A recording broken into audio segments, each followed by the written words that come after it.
Good day and welcome to Rocket Podcast, Conversations to Take You Places. I'm so excited for today's episode because we have Growth Matters in the studio. We've got why sales managers may be your secret weapon. I'm so excited to have Alan and Tony, Alan, the Chief Revenue Officer at Growth Matters, and Tony, the CEO of Growth Matters, together. They are wanting to help 1 million people in the profession of sales. There's a whole story just in that byline. And Alan, I would love to just ask you, what is your background? How did you get to Growth Matters and why 1 million people? Yeah, I'll try and keep it as short as possible. But long story, I was in electronic engineering. I read a book called You're Born an Original, Don't Die a Copy. And it said that if you're hating what you're doing for more than 2 weeks, stop. And I was already 2 years into it. So I thought, okay, this isn't for me. I went into sales and don't end the podcast now, but got fired from my first 4 sales jobs. Oh, wow. But I was doing everything they told me to do. I got 100% for my product knowledge tests. They said I needed to be more motivated. And I was so excited you could weld with me, right? But I became the world's best talking brochure. And I couldn't figure it out because I couldn't figure out how by taking the advice, I wasn't getting to sales success. And then I worked under a manager, and it's that manager that really changed my life and unlocked that.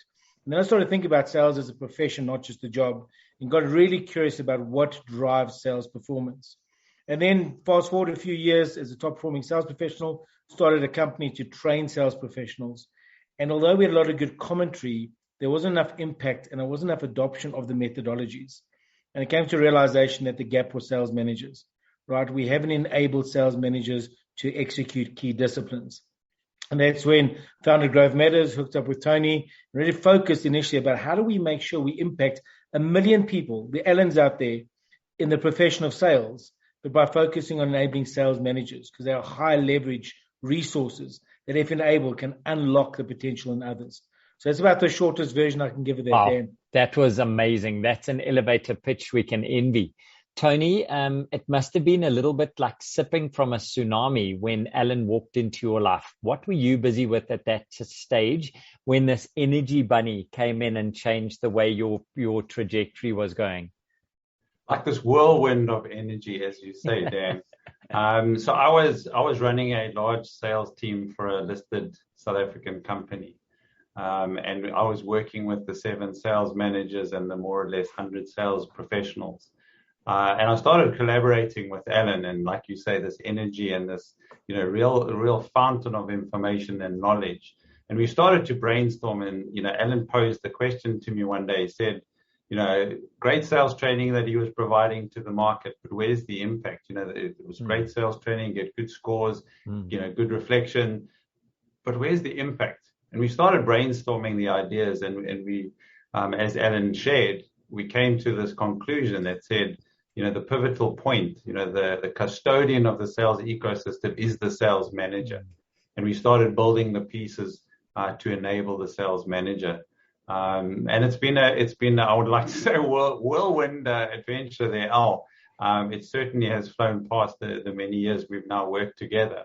But definitely, the energy that Alan brings, and obviously now we're starting to scale, and we're really trying to impact the lives of 100 million, I wish, 1 million people in the world of sales. I've done the SMDP program. I've delivered the course myself, and it still impacts my world like a 10-ton weight dropping on my toe. It's massive. And I don't think I'm the only one that has this revelation every time we start diving into things like pipeline management, like managing self, like coaching our staff. And this has been missing from so many salespeople. Why is it so obvious to you, Al? And why do we always see companies reverting back to, well, just teach the salespeople how to sell and everything will take care of itself? Look, I think that's the key way we've been brought up. If we teach the behavior, we get the results. But what we see in top performing sales teams, and in actual fact, you take it outside of sales, in any top performing team, it's about that manager. And I think the reason the SMDP has such a profound impact is there's an unseen void and a practical bridge across it, right? So our best story is a good friend of ours, Ron, participant on our program, senior sales manager. And he said the first day to Tony, he says, Tony, I don't know why I'm here. I told my boss to be here. and I'm not quite sure there's anything new I'm going to learn. So I'm going to sit through day one and we'll take it from there. And he's probably one of our greatest custodians now, because what he says is there were gaps. And there are gaps, Daniel, because when you go from a sales professional to a sales manager, it's a different mindset. It's a different thing you need to do.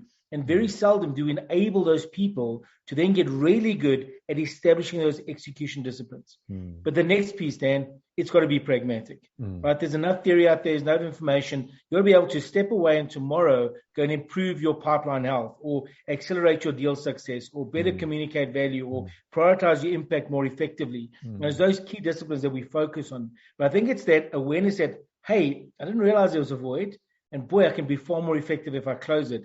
And he has a practical way to do that. I've heard people say, I felt like I've been faking this for so long, and finally I can see there's a path to go. What is your true north, Tony? Where are you taking Growth Matters from filling this void? Nature hates a void, and I think you're stepping into it. Where are you taking sales management? Well, Dan, I mean, as you said in the intro, 1 million people in the profession of sales. So if you break that down, there's 4 main roles in the profession. So we work with sales leaders, and, where are their gaps? Well, they have to set the strategy. They have to build the right culture. They have to manage these internal alignment challenges that they seem to grapple with every day. And then we move to the sales enablement team. They've provided technology, they've provided support, and they've provided training, but maybe the people aren't using it. Then we have the sales professionals, and the sales professionals is a really tough job. It was tough before COVID, with virtual selling, and perhaps it's even gone up a level of toughness. So what's going on in the world of a sales professional? And then the pivot point, as we always talk about, is the sales manager, the toughest job in the profession of sales. It's the hardest job. So what we do is we look at the gaps in each of those roles, because they are very role specific. When you talk about sales managers, they have to execute. In a nutshell, they have to execute. So where are those execution gaps that we can help with? And that's obviously the sales management development program. Okay. So you're stitching together a clear line for people to follow so that they can focus on the important things, which is their customer and their staff, as opposed to thinking these things up.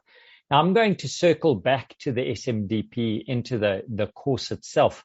Between Al and the team, you guys are running an international business now. Yeah, I said a couple of weeks ago, the sun doesn't set on Growth Matters empire, What is your big, hairy, audacious goal for 2022, Al? Where are you taking this beast? I mean, Dan, I can just share that the answer to that question, because Alan's going to take 25 minutes to answer that, and we've done lots of thinking and lots of brainstorming around what is it, the objectives, the goals for this year of 2022. But if we had to boil it down to one thing, we're going to 10x our audience. Wow. So we are going to 10x the audience with free content. So whether that's a blog, whether that's a newsletter, or our monthly Global Connects, we want to be moving from where we are now with a certain level of audience, 10x it. And perhaps next year it's another 10x because we have great content and we have information to share. And we have great sharing from the people that are in our audience. So that's really, I would say that's our biggest goal for 2022. Are you seeing people investing in this sort of learning easily, or is there an education that's going forward still that there's this gap that we need to be educating? When people talk around sales, they're talking about how do we present to a customer, or how do we find a customer? Yeah. Al, do you want to take that? Yeah, look, I mean, when we started out the business and decided the key focus on the sales managers as the enablers, it wasn't common in the market. And there was a significant amount of education required in that space. And then the research started to come out. So everything from Forrester to Gartner to CSI Insights, and pretty much said the number one investment you can make in your sales results and your growth is in the sales manager. But the challenge with that sometimes is we get caught up in the learner and the theory. So we see companies who have budgets, and what they're looking for is they're looking for growth, because growth matters, right? And the way they see that is we've got to enable our sales professionals. And we completely agree you have to. But the reality is, if you take anyone, and I train you in mathematics, Daniel, and you don't have to practice it in the next year, you'll forget everything you learn because you have to be put into an environment that unlocks that learning.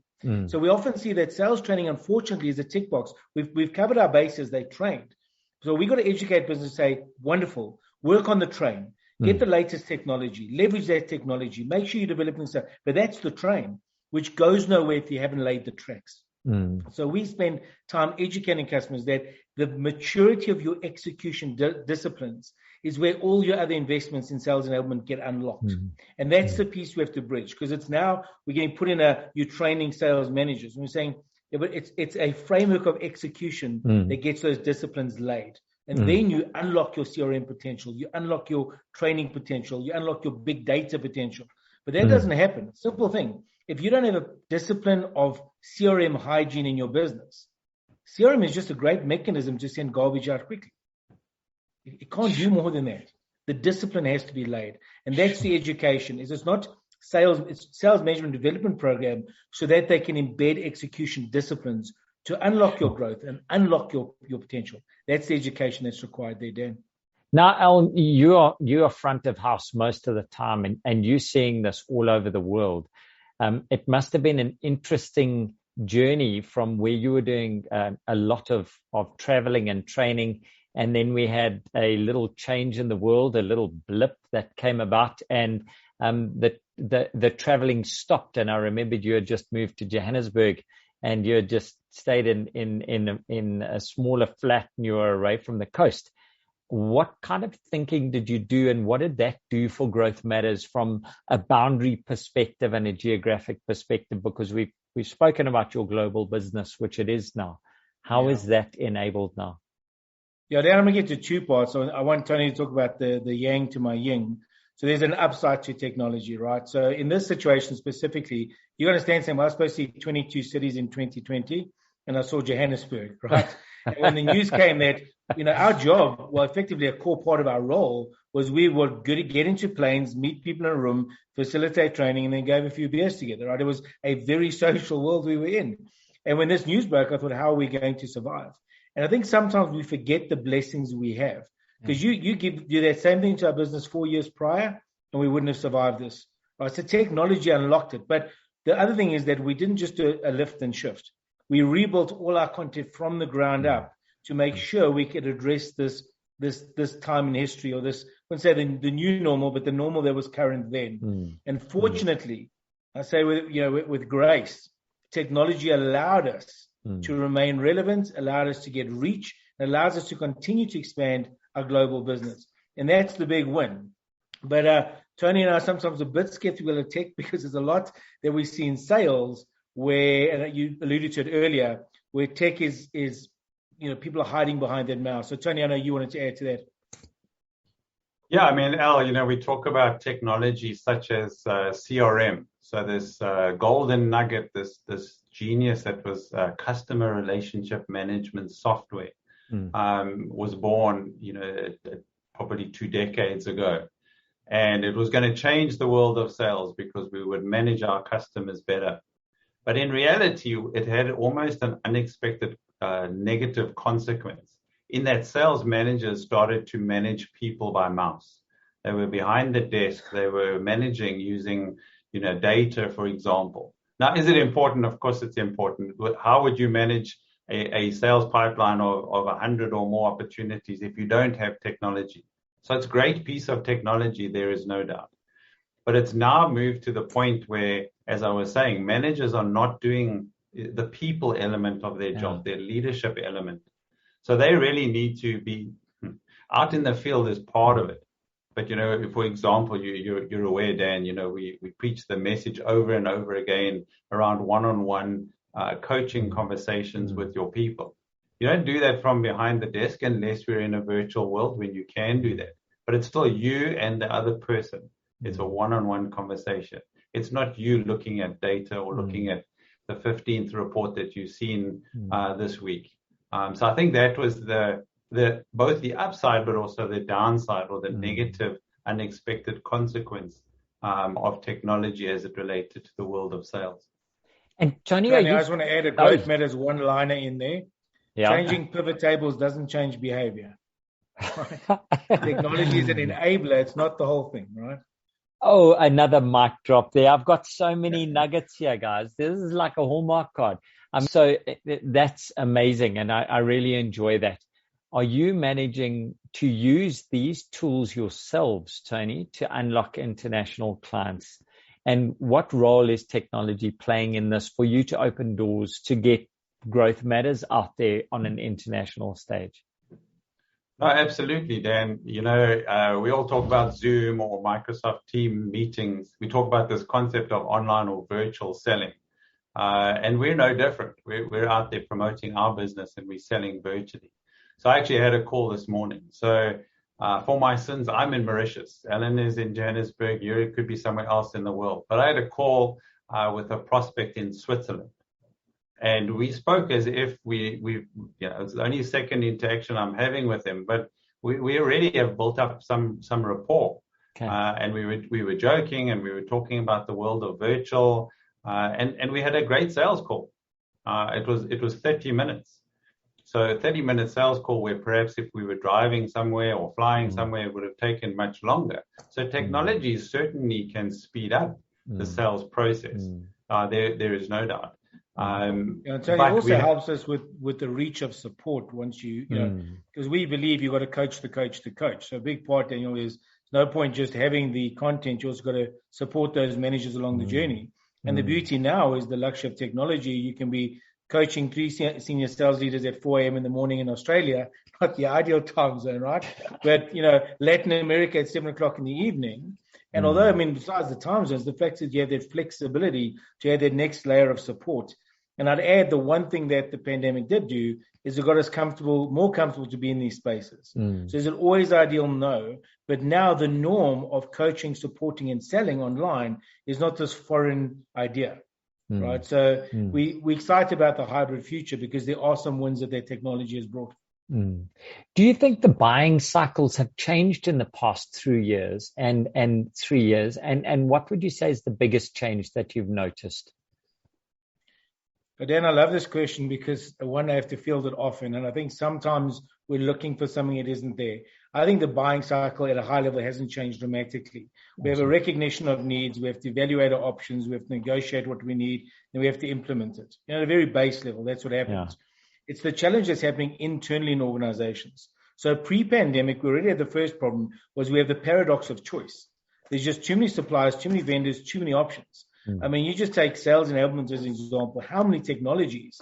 You know, you can run a list of 100 and you haven't scraped the surface of the amount of people wanting to use technology to help sales professionals. And that's wonderful. But it's not wonderful when I don't have a framework for making a decision. So now you throw the pandemic into that and people aren't as collaborative initially in that space. So we've got too much choice. We've got a low amount of collaboration, and this creates the confusion. So I would say that the number one barrier right now that has slowed down and created change in the buying cycle is the inability to turn information into insights. So they're more confused. You know, it was, I think, Gartner who dropped a white paper last week around sense making, either Gartner or Forrester. But really it's about the fact that the number one thing your buyer is struggling with is to make a decision and make sure it's the right one. Yeah. They're trying to make sense of all this noise. And that's what's happened is there's been a lot of noise in the system. And the pandemic added to that. But there's just more choice and more options and more demos and more, you know, let us get you onto our platform and just try it out. And, you know, everyone's pushing, but we've got to help the buyer make a buying decision, even if their buying decision is not in your favor, Dan. That's the number one thing you can do as a sales professional to accelerate the buying cycle. Wow, there's a moment there. Even if it's not in our favor, we've got to be ethical about our industry and about what we're doing and getting the buyer to make the right decision. Even if it doesn't work for us. It's tough when you've got a quota though. You know, it's you finding square pegs for round holes, but that's what you've got in your armament. It takes a very strong sales. Word of mouth we've been talking about in sales for a century. Word of mouth is now technologically enabled.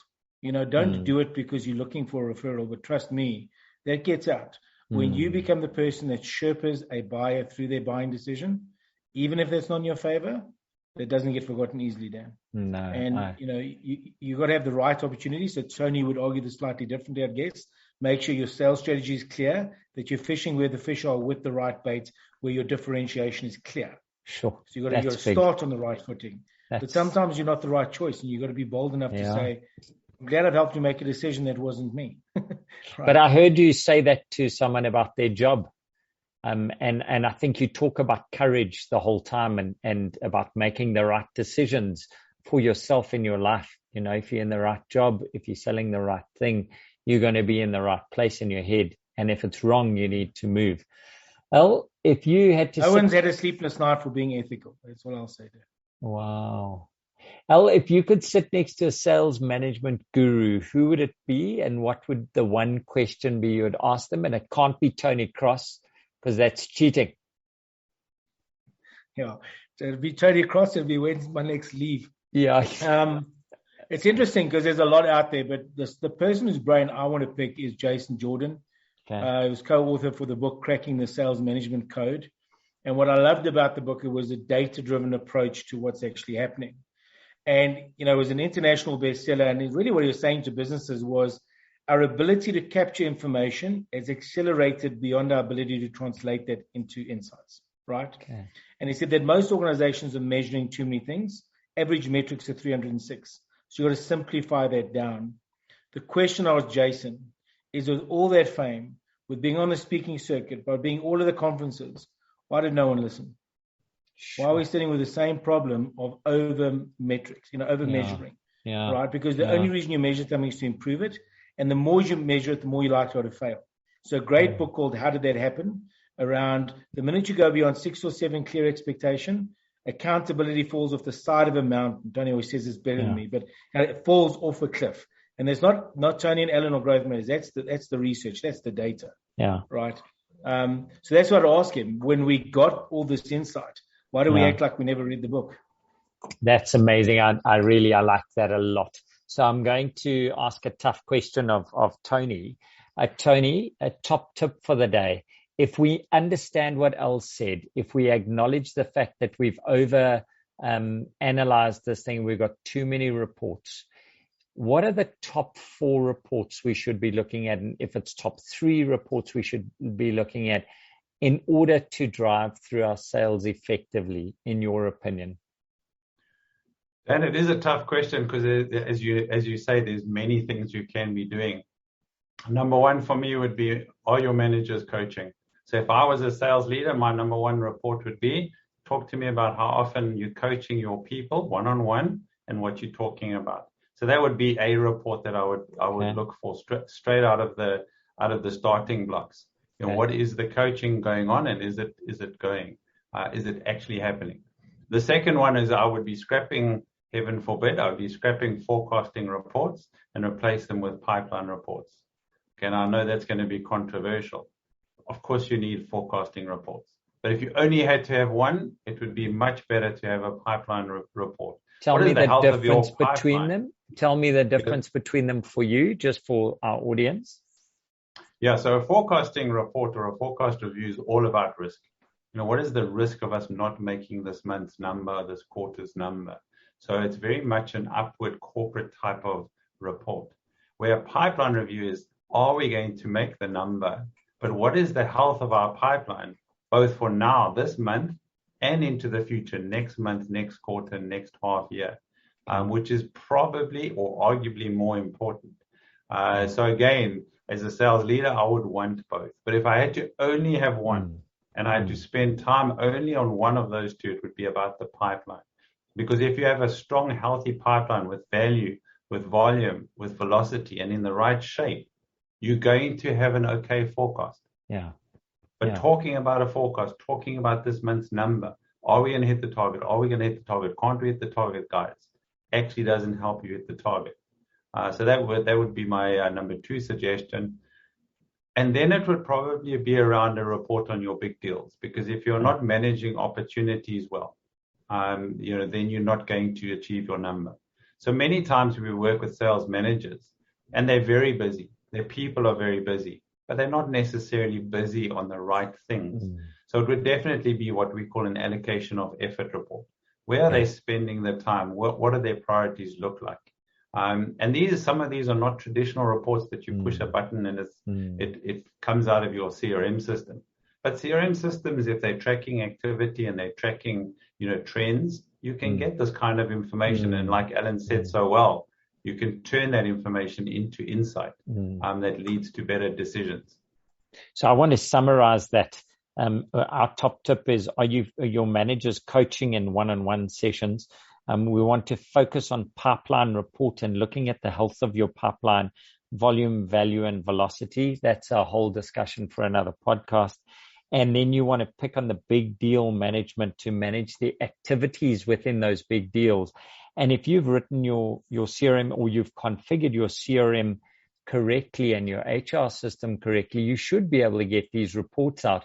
But it cuts the noise of the system reporting that you got. So you don't need 100 reports. You need 3 or 4 reports. Al, I can see. Dan, if I could just sum that in the way we see it is, we talk about asking the big question. The pipeline says, what is the risk? The forecast says, what's the risk? And then the pipeline says, what's our contingency plan should that risk become real? And the opportunity management says, how do we mitigate that risk happening? So if I look at my forecast and I know my risk, and what we tend to do is we see senior leadership, you need to commit. It's the wrong question. What is that risk? And if it's in the opportunity, what do we do to mitigate the risk in the opportunity? And should we fail to mitigate that risk, so that's opportunity management, we have to go to the pipeline for our contingency. So the forecast is the risk, the pipeline is the contingency, and the opportunity is where you actually manage the health of your forecast, because you're going to win it if you control the deal. Awesome. Al, you guys are content creators. We spoke before this, you're getting ready for another one of your big interventions, and I want to get a little bit more information on that. Every month you give out a huge amount into the market. How do you keep producing stuff? Where do the ideas come from? I read and I read and I read and I read.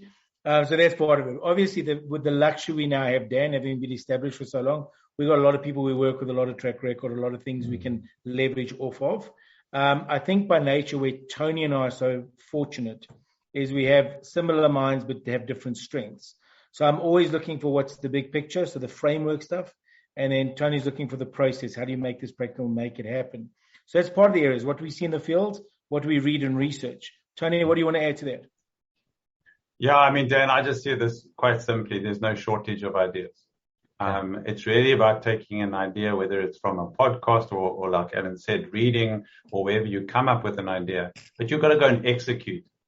Many of the leaders, the Bill Gates and others of the world will tell you straight out, we can have great ideas, we can have a vision, but if you can't turn that into execution, which again is the job of a sales manager. So yes, we come up with great content, but there's no shortage of ideas. There's no shortage of topics or discussion points that we can come up with, or challenges or problems to solve for sure.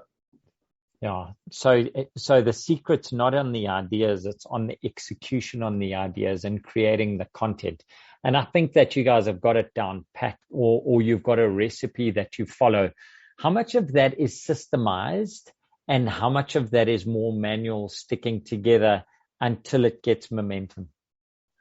Dan, if I can answer that question, it would be lovely if that was just automatic and it was all automated and you put in idea and end result just pops out the other side. That would be fantastic. But what we really have focused on in the last 2 years is building what we call the cookie cutter. What are the structures, what are the frameworks that we need, whether it's building a new module or it's building a new talk or a global connect. What does the cookie cutter look like? And then Alan and myself, we also have this term, perhaps it's because of my love of coffee, we call it percolating. So we'll have an idea, we'll talk about it, and we'll percolate. And then we'll meet up again, and then we'll discuss it, and then we'll percolate some more, and then finalize it. So again, that's, to your listeners, your audience, I would be saying, if you can really try and get things iterative, it's really powerful. Often I think we move from, in any field, we move from, start to 100 in one step because of all the pressure that we're under and all the time constraints that we're under. I would strongly suggest try and build in some iterative steps for your brain to process, or what we call percolate, because that really builds a stronger idea. And if you can collaborate, which, is one of Alan's favorite topics, if you can collaborate, around a central framework and with a shared vision, the power of turning the ideas into execution starts to realize itself. Thank you for that. Do you want to add anything to that, Al? No, I just think what Tony speaks about is, one of the pieces he's speaking about, though, is the critical importance of cadence. Bill Gates calls it his Think Week. We call it Week 13. It's also about the power of the questions you ask yourself when you percolate. So one of the ones we ask is, what's wrong with our program? Not what's right. We've got enough evidence about what's right. We want to find out what's that next piece you want to close. So just in this last iteration, we have an execution guide. We've got a learning portal. We've got, practical things they can take away to their teams. So we've got that team enablement piece. So all of that is continuously saying, we want to make it as easy as possible for you to execute. But if you get caught up in the ego of it, you don't then get into that iterative cycle that Tony's talking about. It's a friend of ours that taught us the power of that question. What is wrong with us? Right? Just find the gaps and don't beat yourself up. What do we have to prioritize? Let's go to that on our next level. So there's a continual iterative part. What we had to learn, though, I just want to add, it's one of Tony's mentors for this year, and we need it. You've also got to realize it's got to be good enough for long enough. Because my tendency will be, okay, that piece is right, that piece is right, that piece is right. But meanwhile, it's good enough for long enough. And sometimes because that we delay our value to market because you're waiting for everything to be perfect.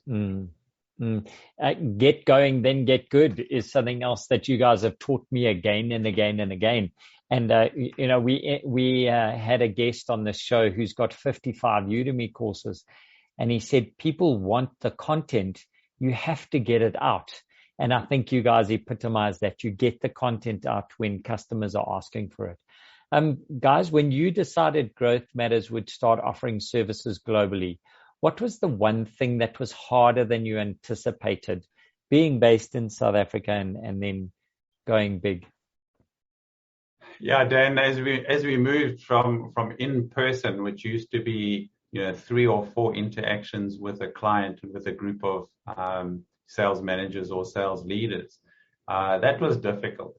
But moving to virtual, when you suddenly had 20 sessions, for me, it's logistics.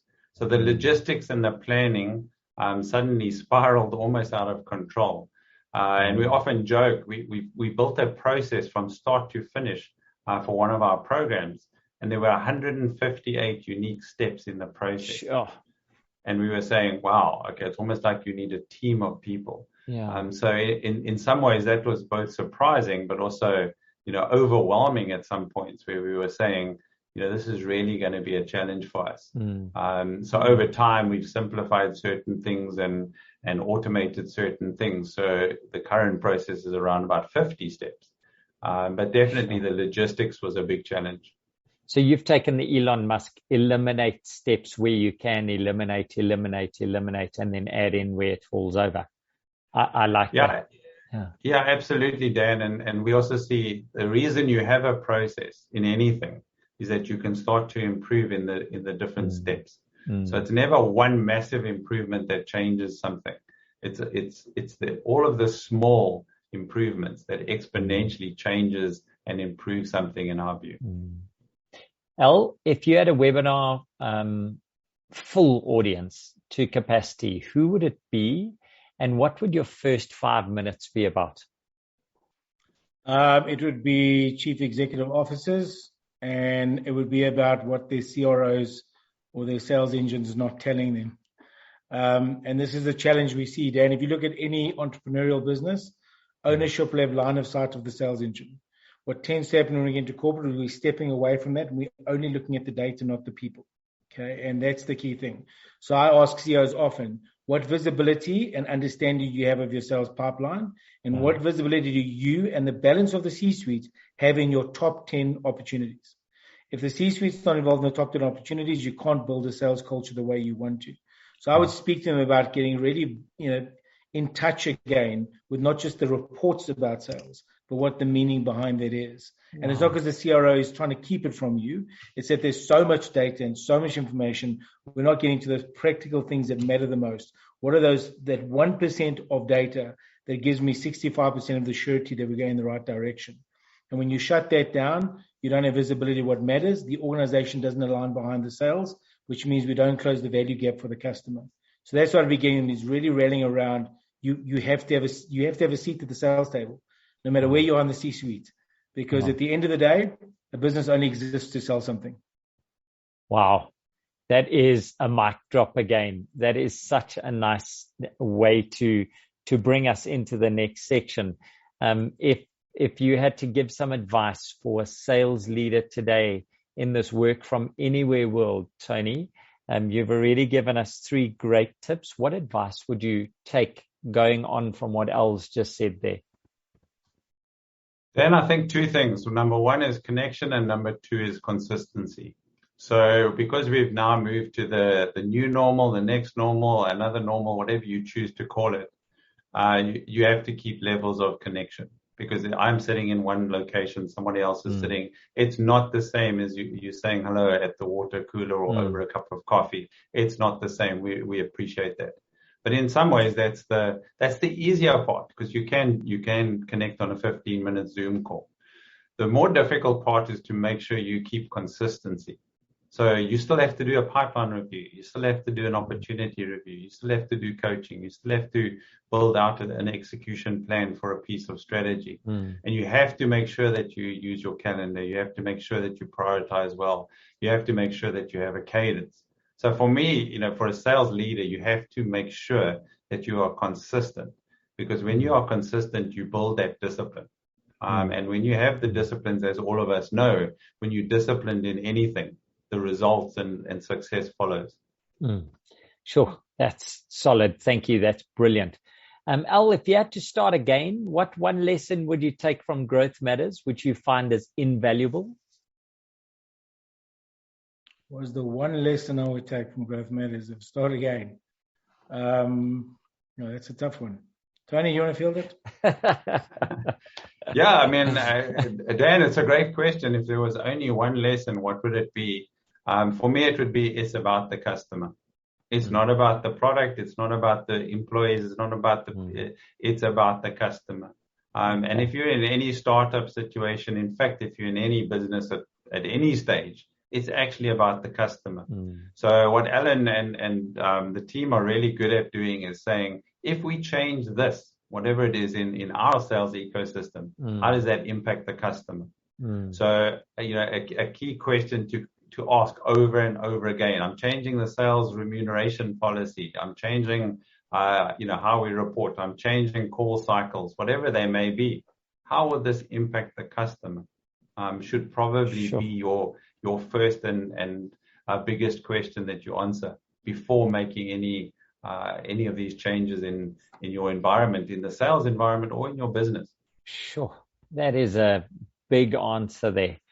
I do have one for you, Al. There's a lot of belief about sales out there, right, wrong, or indifferent. Everybody has an opinion on sales, and they seem to think that everybody can do it. And quite often it's tarnished with a brush of all we do is play golf and sign orders. What is the one myth about sales that you would like to dispel? Yeah, I'm gonna segue into Tony's one, because I know he has to have this say. Mine is that salespeople aren't born and they aren't made. Good sales professionals are built, right? They're part of high-performing cultures. They're coached, they're developed, they're supported where they need to get to. So yes, there may be some outliers who instinctively hit the ground running, but that doesn't mean that we can't build an effective sales team.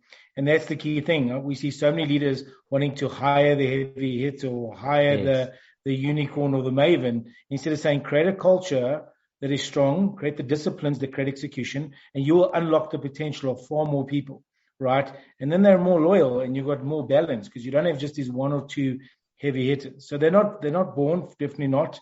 You don't get to a maternity ward and it says salesperson above the name, right? And they're not made in terms of fact, they're just made, they're built. It's through the efforts of a sales manager in an organization that we can really unlock that potential. But this assumption that it's a gift of the gab and that's what you need, and I've never built for sale, not built for sales. Hey, to sell is human, as Daniel Pink's book would say. But the challenge is we get into a technology world where we think we can take shortcuts. And there's an assumption that the future is social selling. And I'm going to segue that into Tony's view of a big myth that needs to be dispelled. Yeah, Dan, I mean, I wish you'd asked me this question. If there was one question I wish you'd asked me, what's the biggest myth in sales, Tony? Okay, wait. Tony, what's the biggest myth in sales that you'd like to dispel? Thanks for asking that great question, Dan. Thanks. Yeah. For me, the biggest myth that is so topical is that social selling is selling. In my personal view, and I'm sure Alan has a view, I don't believe social selling is selling. So I believe that social selling, as the term says, is all about connection. Yes, it's about networking. It's about growing your your social marketing, absolutely, your online presence. And that's going to potentially create an opportunity for a conversation around, some needs that you then need to go and discover and discuss with a potential client. But if we think that social selling is selling, I think we have lost our way. I think we're going to end up with many sales teams out there that don't hit their numbers. If we believe that social selling is selling. Wow, I love that. And I was reading an article this morning about social selling being the new way to go. And I think we're being duped. I mean, people buy from people, they buy from people and they want to have a need met and they need that to be done. It's a quiver in your tools. It is not the tool itself. Selling is selling, and everything else is to support that. Whether it's create opportunities, communicate value, negotiate value, deliver, whatever it is, technology can help. But because it's easier and there's a space, I now think, I reached out to 50 people on LinkedIn Sales Navigator, and hey, I got some new opportunities. But now I'm going to continue that cycle of just follow up by email and not, what I like to say is we got to show up. We can't just rock up. We are sales professionals. We have to show up. And to do that, you have to master that science and art of selling. And not just think the technology is going to carry you all the way there. It's a piece of the puzzle. It's not the whole picture. Awesome. Thank you for that. Al, in summary, we've had good time. Thank you. I've learned a lot again. And every time I spend time with you guys, I'm going away and I'm taking away a couple of top tips. So thank you for that. But before I let you go, where do people get hold of Alan and Tony? What's on the agenda for this year? What should we look out for? And what are you most excited about? Yeah, me personally, I'm just going to go to the end one because that's the visionary stuff, not the methodical, which I'll leave to Tony. Right, 10xing our audience I'm excited about, primarily because this needs to get into the hands of more people. There's going to be a bit of downspending, we think, in terms of developing people. So how do we make sure we keep that alive and keep that going? And as we build that audience, we're influencing what I believe is the engine of economies. Because if we're not transacting, if we're not selling, if we're not moving things, well, then we don't need manufacturing, we don't need human resources, we don't need anything. We've got to be driving that forward. So I'm excited as we grow that audience, the impact of practical frameworks is stretched. And that's really why our primary is at GrowthMatters International. Awesome. Tony? Yeah, Dan. So, we're really excited by this year because we're going to take on some controversial topics. We're going to take on some alternative views in the world of sales and the world of personal power. For example, the 7 habits of high-performing sales teams has been done many times. But what you'll see with us is that we will definitely be challenging a few of those perceptions to say really what makes high performance in a sales team.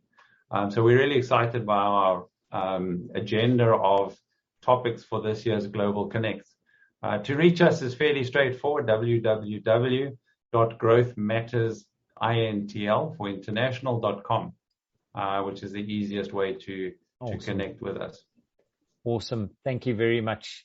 Guys, it's always a pleasure to meet with you. It's even better to work with you, and I really enjoy it. I think that we're going to have to touch base in a couple of months and see how things are going. And if your top tips have resonated with any of our audience members, hopefully we'll get some comments on it. But just all the best to the Growth Matters team for 2022 as you expand across the globe. Close some deals in South America because you know me, I'd love to go. And from my side at Rocket, I'd like to thank you and have a blessed afternoon. From me, goodbye. Thank you, Dan.